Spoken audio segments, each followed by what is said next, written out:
Ladies and gentlemen, welcome back to the channel, and it's nice to see that Celtic have built on from a very successful January transfer window. A very good result today at Pittodrie. Of course, I'm being sarcastic. Aberdeen won, Celtic won. Not the best result. A lot of questions to be asked. If you've went on social media, you'll know the reaction already.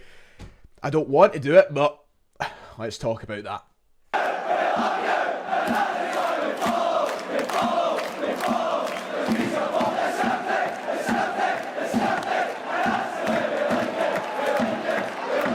Like and subscribe, all that jazz, if you haven't already. Let's just get into talking about the game today. It has dropped points at Pittodrie.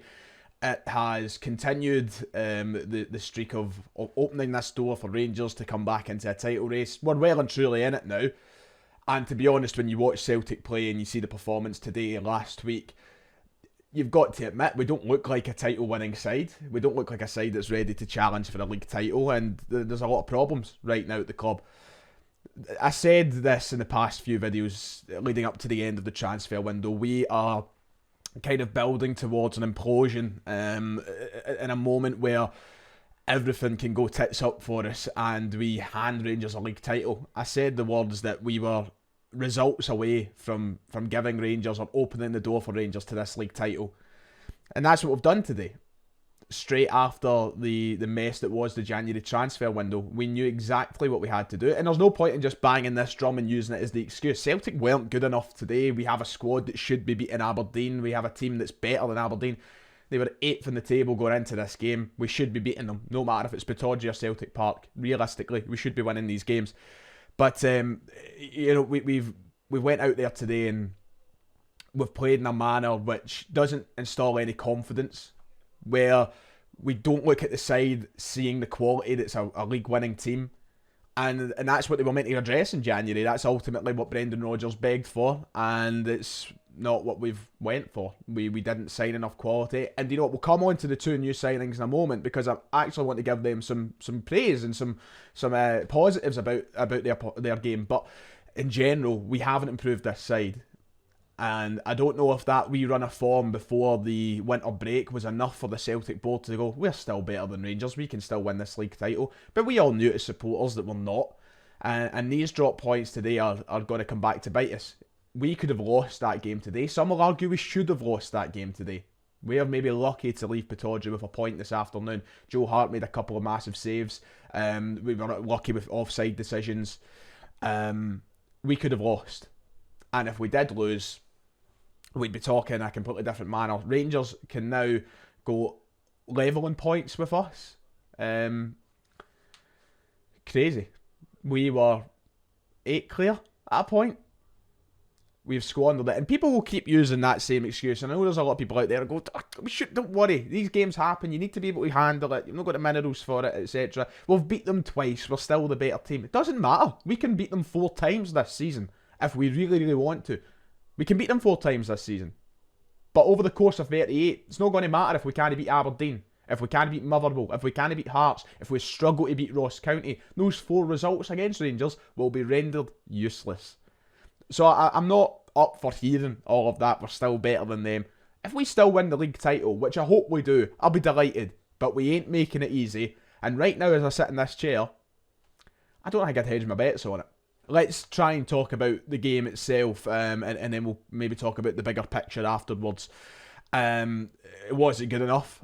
But you know what? I'm not going to sit here and lie to you and say that Celtic didn't play well in segments of the game. I know it's doom and gloom, but if I have to speak honestly about the game, I'm going to speak honestly about the game. Because it was 2 different games we watched there, and that's been the story of our season. We can't keep a consistent level of play up throughout an entirety of a game. Through 90 minutes, it has to be done in segments. It has to be done in halves. Because in the first half, we looked good, I would say. We never took our chances. Which is another thing that's became, me sounding like a broken record this season. We haven't took our chances. We haven't took our chances. How many times have we said that? But if you have to isolate those opening 45 minutes, we were all over Aberdeen. Aberdeen weren't in the game at all. We should have really had goals.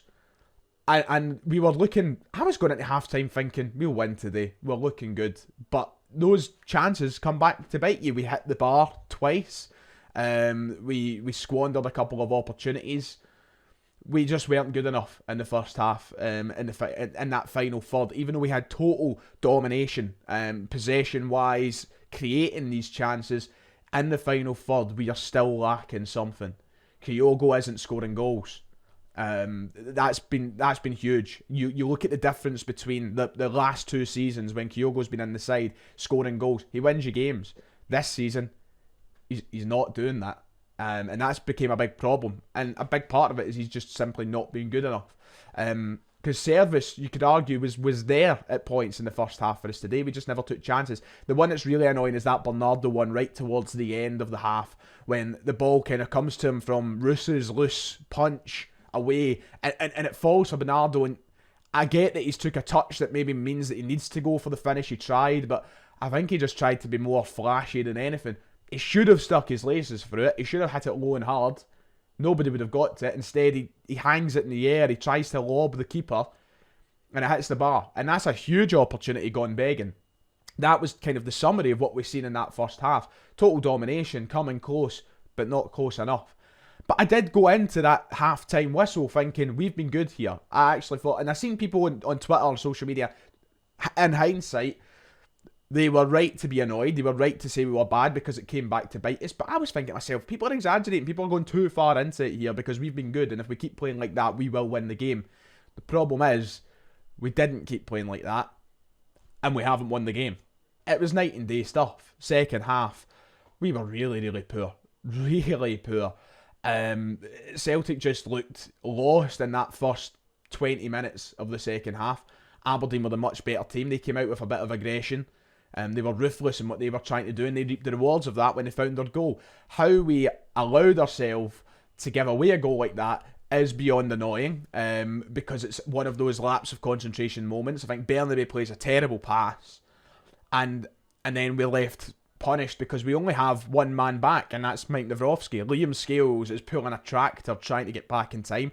And listen, I'm not going to shift blame onto him because he's not known for his speed. He probably wasn't expecting that to happen after the pass.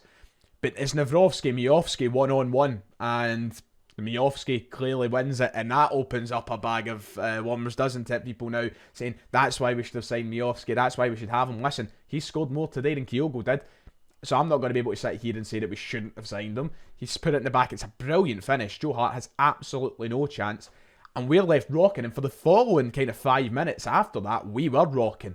Aberdeen could have went on to have 2 or 3. We were hanging on by a thread. We really needed that goal to come, and we're lucky it did come.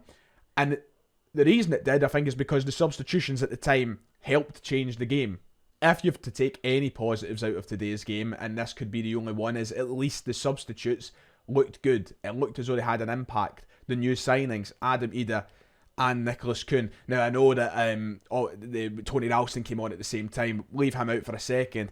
Those subs and the 2 new boys in particular, I actually think made a difference, and we started playing a lot better in that last 25 minutes of the half. But it was too late. It was too much too late, and it wasn't enough time for us to get back into it. We should have maybe had another couple. O'Reilly was unlucky hitting the post. Kuhn's goal's good. It was good build-up play to it, and it gets us back in the game. It's a huge goal in relation to keeping a point at least.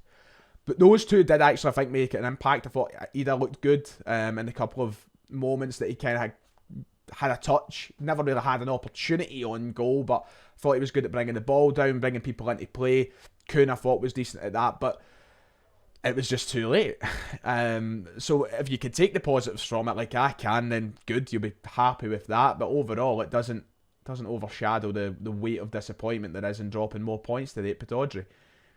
We didn't work hard enough. I thought that too many players, after that initial burst of momentum when we scored, ended up, and I don't want to use the phrase down to tools, but just a lot of them didn't look hungry enough. They looked tired. Johnston, God, where do we begin on Alistair? What's happened? What's happened to Alistair Johnson? He has been mince all season long. Today, really poor. Scales looked done in. Ralston was playing on the wrong side of the park, which didn't help him at all because I thought he was struggling. The middle of the park looked tired. Matt O'Reilly was throwing lazy legs about, couldn't get on the end of passes, was playing poor passes. Kyogo was very poor. Too many players, and that after that initial burst of momentum, as I said, when we scored the goal, just looked so out of it. I thought there was only 2 or 3 players that were left in the park that were really contributing to a difference. And yeah, we huffed and we puffed and we tried, and maybe just the energy left the legs of most of our players. But when you compare that to the position we were in last year, that should never be the case. It should never be happening, because last year we were, everybody was full effort to the end of games, and today I just thought we looked leggy, we looked so out of it, and that allowed Aberdeen to take advantage of us a couple of times. They could have won the game. Let's not be mistaken, they had chances as well. It wasn't as if Celtic scored, made it 1-1 and we were all over them again. No, Aberdeen could have won. They had a couple of massive chances, they had an offside goal. They kept getting in behind. This is what I mean about looking leggy. They kept getting in behind us. We were playing a higher line, fair enough, but nobody was getting back. They got in behind us far too easy on 3 or 4 occasions and could have scored. Around the 70th minute mark, Graham Shinnie has a huge opportunity. He should be scoring. And do you know what? Joe Hart was poor today with a few things. I thought he looked indecisive. I thought he looked nervy. But he makes big saves, because his save on Graham Shinnie's opportunity around the 70-minute mark arguably could, depending if Celtic win this league or not, which is obviously not even a thought at the moment, we need to start winning games, but that if we do end up winning the league, Joe Hart's save today can go down as one of the saves of the season, one of the most important saves you will see. I had no faith at all he was saving it. I thought Shinnie was destined to score, but it's a massive save from Joe. A huge save from him. It keeps us in the game, and it maybe keeps our chances of staying top of the table alive as well. If he didn't save that, it'd be 2-1, game over. So we got away with it a little bit in the end as well. Second half, we were just really, really poor. And I honestly don't know where we go from here. And that's the bigger picture now, because if Rangers beat Livingston today, we all know the script. They have a game in hand. We also have a game which I'm not confident we win midweek. This time next week, and we've got a tough game in the Cup. I don't even want to think about what this time next week we could be on this channel saying. You've got to remain optimistic, but it's hard because you don't look at Celtic in a minute and see any evidence of things getting better. We had a bit of evidence before the winter break. We beat Rangers, we beat St Mirren, and things started looking up a little bit. But the window has drained Celtic fans of all momentum and all optimism. The team don't look up for it at all. I really struggle to see what Brendan Rodgers now does with this team between now and the end of the season, because we need rejuvenation, and we can't do it. It'd be helpful if there was a transfer window halfway through the season, wouldn't it? Oh, that would be great. So I don't know where we go from here, but there's too many players at the minute not looking like championship winning standards. And it's going to be a long road from now to the end of the season. Right, that about does it for me today. There's so much more I could say and so much more I could dive into, but I really don't have the energy to talk about it. So we'll be back in the channel tomorrow and we'll dive into things a bit deeper.